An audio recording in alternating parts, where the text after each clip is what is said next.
يا آمنة بشراكي سبحان من أعطاك لحملك بمحمد رب السماء هناك. رمضان ثالث شهرك يا آمنة يا سعدك الله يجمع شملك بسيد الأملاك. ولد الحبيب مفطونا مكحلا ومدهونا وحاجبا مقرونا ونوره كساك. يا آمنة بشراكي سبحان من أعطاك لحملك بمحمد رب السماء هناك. أعوذ بالله من الشيطان الرجيم.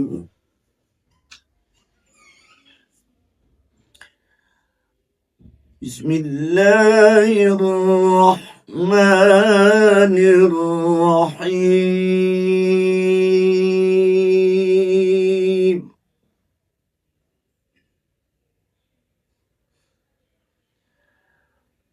إن الذين آمنوا وعملوا الصالحات لهم جنات تجري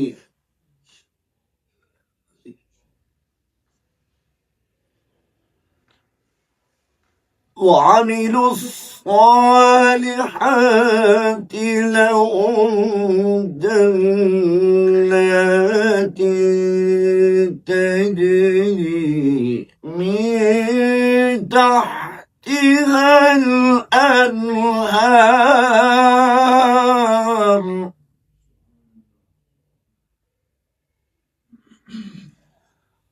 ذلك الفوز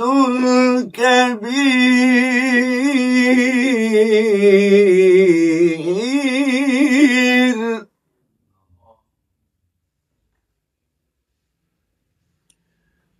إن بطش ربك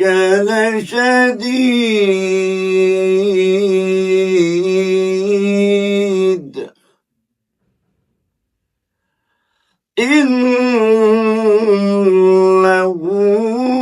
هو يبدئ ويعيد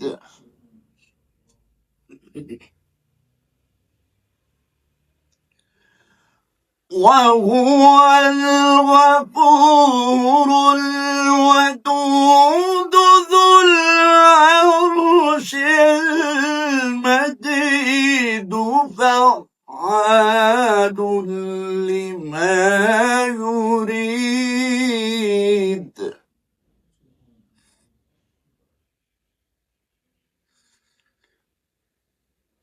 هل أتاك حديث الجنود فرعون وثمود بل الذين كفروا في تكذيب والله من ورائهم محيط. بل هو قرآن مجيد في لوح محفوظ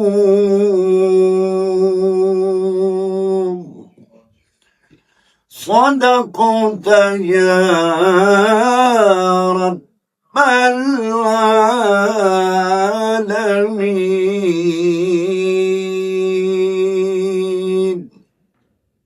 تیری ایک چشم رحمت سے تیرا بیمار بہتر ہے، تیری ایک چشم رحمت سے تیرا بیمار بہتر ہے، ہزاروں طبی نسخوں سے نگاہ یار بہتر ہے، ہزاروں طبی نسخوں سے نگاہ یار بہتر ہے، اور شہنشاہی سے بڑھ کر ہے تیری پاپوش برداری، شہنشاہی سے بڑھ کر ہے تیری پاپوش برداری، سکندر سے تیرا ایک خادم دربار بہتر ہے، سکندر سے تیرا ایک خادم دربار بہتر ہے، اور دیا ہے حسن کل نے حسن ایسا تیری صورت کو، دیا ہے حسن کل نے حسن ایسا تیری صورت کو، کہ دیدے حسن یوسف سے تیرا دیدار بہتر ہے، کہ دیدے حسن یوسف سے تیرا دیدار بہتر ہے، اور مقام و مرتبہ ساری خدائی میں میرے آقا، مقام و مرتبہ ساری خدائی میں میرے آقا، تیرا اس پار بہتر ہے، تیرا اس پار بہتر ہے، ہزاروں طبی نسخوں سے نگاہ یار بہتر ہے، تیری ایک چشم رحمت سے تیرا بیمار بہتر ہے۔ الحمدللہ رب العالمین والعاقبۃ للمتقین والصلاۃ والسلام علی سید الانبیاء والمرسلین، اما بعد فاعوذ باللہ من الشیطان الرجیم، بسم اللہ الرحمن الرحیم، وبالوالدین احسانا، صدق اللہ المولانا العظیم وصدق رسولہ النبی الکریم۔ ان اللہ و ملائکتہ یصلون علی النبی یا ایہا الذین آمنوا صلوا علیہ وسلموا تسلیما اللہم صلی علی سیدنا و مولانا محمد وعلی آل سیدنا و مولانا محمد وبارک وسلم وصلی علیہ الصلاۃ والسلام علیک یا سیدی یا رسول اللہ وعلی آلک واصحابک یا سیدی یا حبیب اللہ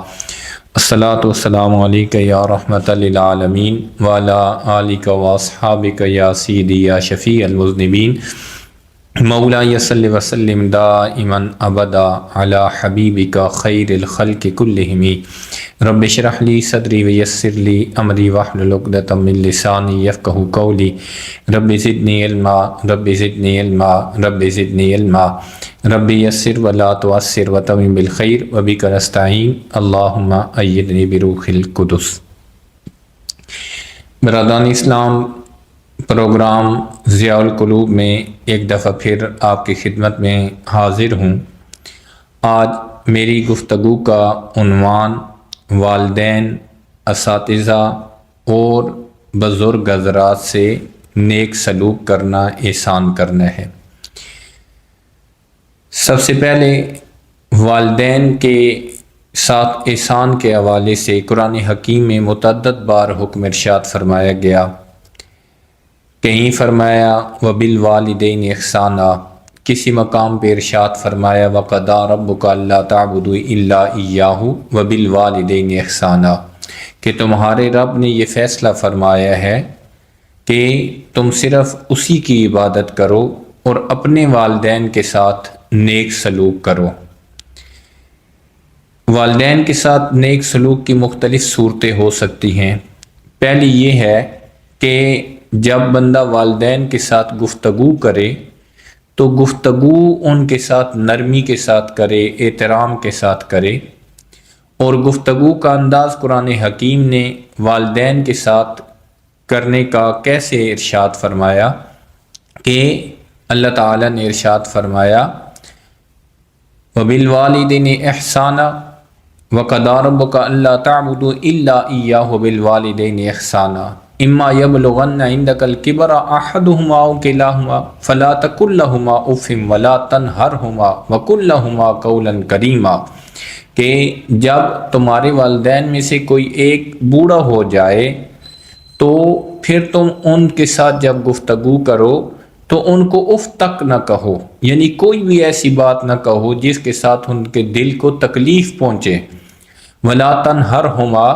اور ان کو جھڑکو نہیں، اور ان کے ساتھ گفتگو کیسے کرو کہ کریم، قول کریم کے ساتھ، نرمی کے ساتھ ان کے ساتھ گفتگو کرو۔ تو یہ گفتگو کا انداز پہلے بتایا گیا کہ اپنے والدین کے ساتھ جب بندہ گفتگو کرے تو پھر ایسے گفتگو کرے کہ ان کے ساتھ بدتمیزی نہ ہو، ان کے کو جھڑکنا نہ ہو، بلکہ ان کے ساتھ نرمی کے ساتھ گفتگو ہو۔ پھر اس کے بعد جو اگلی چیز آتی ہے وہ ہے کہ ان کا حکم ماننا، کہ جو والدین حکم ارشاد فرمائیں اگر اس میں خالق کی کوئی معصیت نہیں ہے، کوئی برے کام کا حکم نہیں ہے، تو پھر آپ نے ان کا حکم ماننا ہے، ان کے حکم کی بجا آوری کرنی ہے۔ اور اس کے بعد اگلی چیز جو والدین کے ساتھ حسن سلوک کی آ جاتی ہے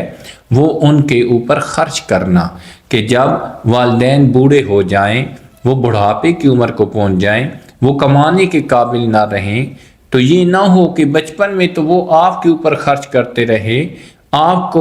وہ کھلاتے رہے، وہ پلاتے رہے، اور جب آپ کی باری آئے تو پھر ان کے اوپر اپنا ہاتھ تنگ کر لیں۔ نہیں، بلکہ بندے کے اوپر لازم ہے کہ اگر والدین کے پاس مال نہیں ہے تو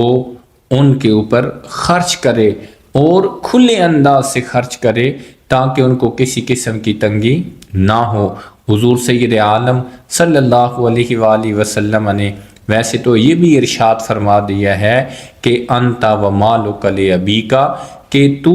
اور تیرا مال وہ کس کا ہے؟ تمہارے والد کا ہے۔ مطلب ہے کہ اگر والد اس میں سے خرچ کرتا ہے تو والد سے باز پرس نہیں ہوتی ہے۔ والدین کا کتنا احترام ہے، کتنا ان کا خیال رکھا گیا ہے کہ آپ دوسرے کوئی شخص ہو، وہ قرض ادا نہ کر رہا ہو تو اس کو آپ حاکم وقت کے پاس جا کر درخواست دے سکتے ہیں کہ یہ میرا قرض نہیں ادا کر رہا، اس کو قید کیا جائے، لیکن والدین کو اس حوالے سے بھی قید نہیں کیا جا سکتا۔ اور باقی لوگوں سے تو قصاص لیا جائے گا، لیکن والد سے قصاص بھی نہیں لیا جا سکتا ہے۔ یہ والدین کے ساتھ حسن سلوک ہے کہ آپ ان کے اوپر خرچ کریں اور کھلے انداز سے خرچ کریں، ان کی ضروریات کو آپ پورا کریں، ان کی رہائش، ان کا کھانا، ان کا پینا، ان کے کپڑے، ان کی باقی ضروریات وہ اچھے انداز سے پوری کی جائیں، اس کو بوجھ نہ سمجھا جائے۔ تو جب بندہ اپنے والدین کے اوپر خرچ کرتا ہے تو یہ بھی حسن سلوک کی ایک صورت ہے، اور اس سے انسان کے مال میں برکت بھی آ جاتی ہے۔ اور جس وقت والدین اس دنیا سے رخصت ہو جائیں تو پھر بھی ان کے لیے دعائے مغفرت کرنا،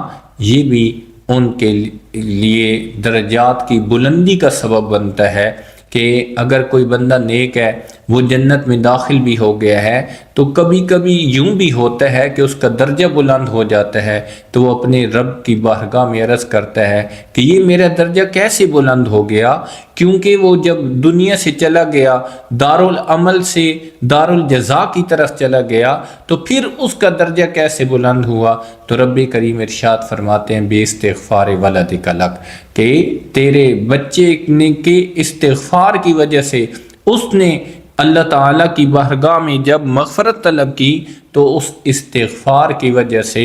والد کا درجہ، والدین کا درجہ جنت میں بلند ہو جاتا ہے۔ تو یہ والدین کے ساتھ حسن سلوک کرنا، اچھے انداز سے گفتگو کرنا، ان کی ضرورتوں کا خیال رکھنا، ان کے اس دنیا سے رخصت ہو جانے کے بعد ان کے لیے دعائے مغفرت کرنا، یہی والدین کے ساتھ حسن سلوک ہے۔ اس کے بعد جو میری گفتگو کا دوسرا حصہ ہے وہ ہے کہ اساتذہ کرام کے ساتھ حسن سلوک کرنا۔ اس حوالے سے یہاں پر میں جو حضرت امام زین العابدین رضی اللہ تعالی عنہ نے جو حقوق استاد کے بتائے ہیں وہ یہاں پر میں مختصر انداز میں آپ کے سامنے پیش کرنے کی سعادت حاصل کر رہا ہوں۔ وہ بڑی جامعیت کے ساتھ استاد کے ساتھ حسن سلوک کو بیان کرنے والے ہیں۔ آپ نے ارشاد فرمایا کہ تیرا جو علم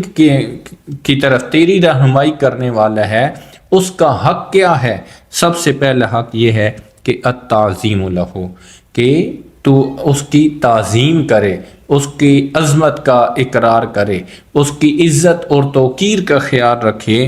اور آگے کیا فرمایا؟ وَالتَّوْقِيرُ لِمَجْلِسِهِ، جس مقام پر استاد تشریف فرما ہوتا ہے، اس کے بیٹھنے کی جگہ ہوتی ہے، اس کو بھی تو کیا کرے؟ اس کی بھی تعظیم کرے۔ وَحُسْنُ الْإِسْتِمَاعِ إِلَيْهِ، کہ جب استاد محترم گفتگو فرما رہے ہوں، پڑھا رہے ہوں، تو پھر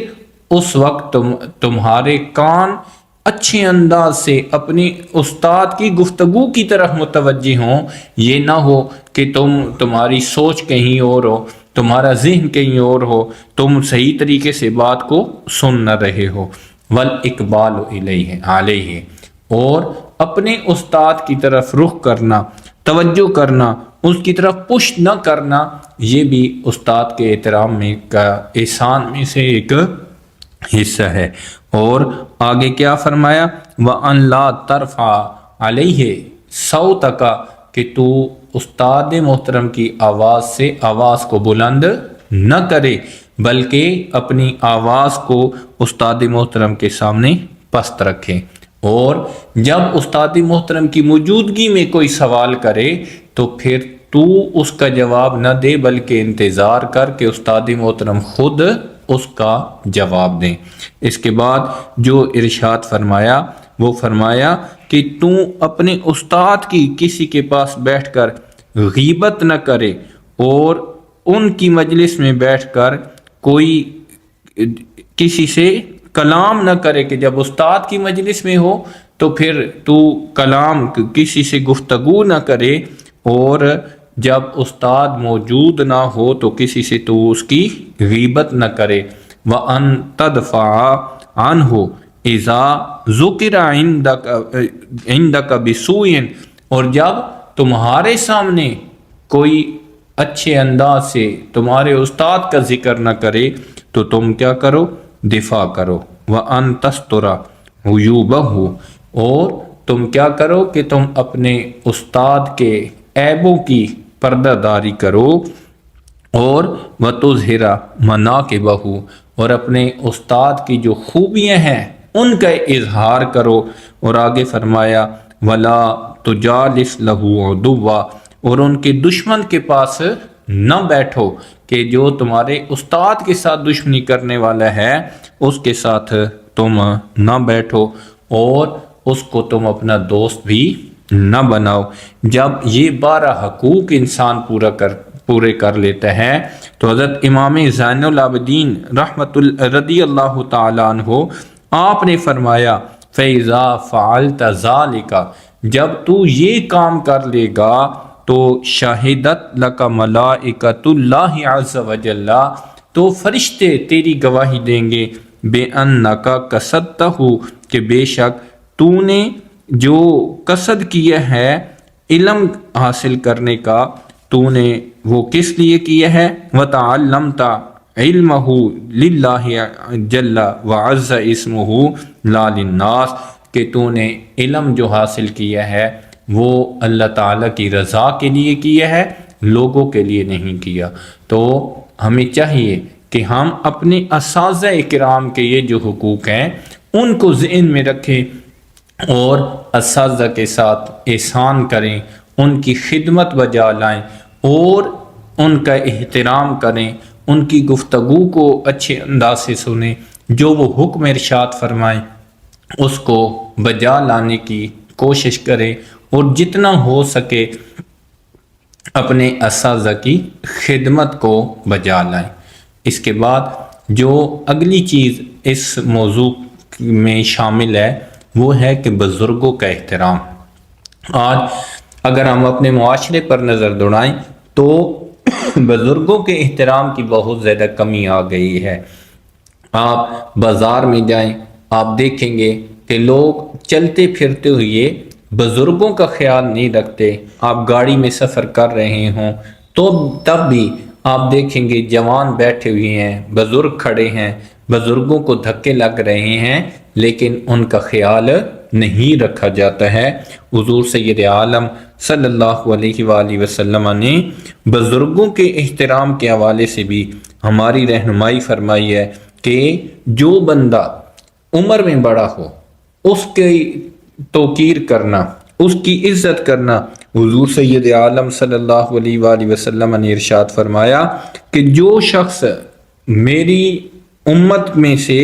بڑے کی تعظیم نہیں کرتا وہ ہم میں سے نہیں ہے۔ اور سرکار دو عالم صلی اللہ علیہ وآلہ وسلم نے ارشاد فرمایا کہ 3 شخص ہیں کہ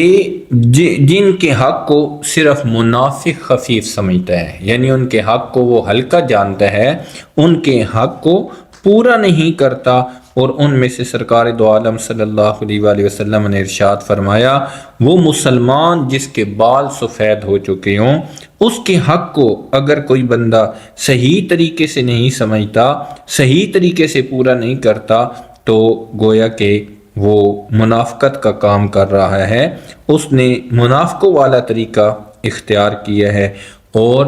حضور سید عالم صلی اللہ علیہ وآلہ وسلم نے ارشاد فرمایا کہ ان من اجلال اللہ تعالی، کہ اللہ تعالی کی عزت، اس کی توقیر، اس کی تعظیم میں سے یہ بھی چیز شامل ہے کہ اکرام ذی الشیبۃ المسلم، ایسا جو بندہ ہے جو بڑھاپے والا ہے، جس کے بال سفید ہو چکے ہیں، تو اکرام اس کی عزت کرنا، ذی الشیبۃ المسلم، ایسا مسلمان کہ جس کے بال سفید ہو چکے ہیں اس کی عزت، اس کی توقیر کرنا، یہ بھی اللہ تعالیٰ کی عزت اور توقیر میں شامل ہے۔ تو آج ہم دیکھتے ہیں کہ بہت سارے ہمارے بزرگ ہوتے ہیں، بزرگوں میں اگر آپ دیکھیں تو والد کے بعد بڑا بھائی آ جاتا ہے۔ سرکار دو عالم صلی اللہ علیہ وآلہ وسلم نے بڑے بھائی کو بھی والد کی طرح قرار دیا ہے، ماموں کو، چچا کو، ان کی جو ہے وہ عزت اور توقیر، اس کا ہمیں درس دیا گیا ہے کہ کئی مقام پہ یہ بھی ملتا ہے کہ جو ماموں ہوتا ہے یہ باپ کی طرح ہے، الخال و کل اب، ماموں یہ باپ کی طرح ہے۔ اور قرآن حکیم میں چچا کو بھی ابن باپ میں شامل کیا گیا ہے، باپ کا لفظ بول کر چچا کو بھی اس میں شامل رکھا گیا ہے۔ تو ہمیں ان تمام چیزوں سے یہ پتہ چلتا ہے کہ پہلی چیز کیا ہے کہ ہم والدین کے ساتھ نیک سلوک کریں، والدین کے ساتھ حسن سلوک کریں، پھر اساتذہ کرام کے حقوق کو بجا لائیں، ان کی عزت اور توقیر تعظیم کریں، ان کی خدمت بجا لائیں، اور جو بھی بڑی عمر کا بندہ ہے، بزرگ ہے، ہم اس کا بھی خیال رکھیں، اس کی عزت، اس کا احترام،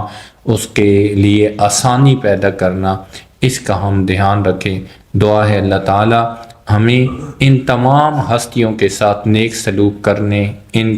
کی عزت کرنے اور ان کا احترام کرنے کی توفیق نصیب فرمائے۔ وما علیہ الا البلاغ المبین۔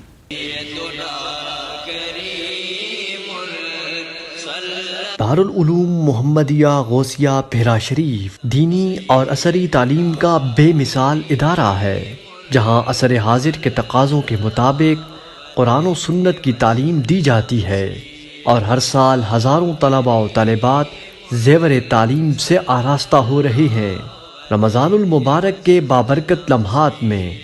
زکوٰۃ و صدقات اور مالی تعاون اس عظیم ادارے تک پہنچا کر اس مشن میں اپنا حصہ ڈالیں۔ درجہ ذیل اکاؤنٹس پر اپنا تعاون ارسال فرمائیں۔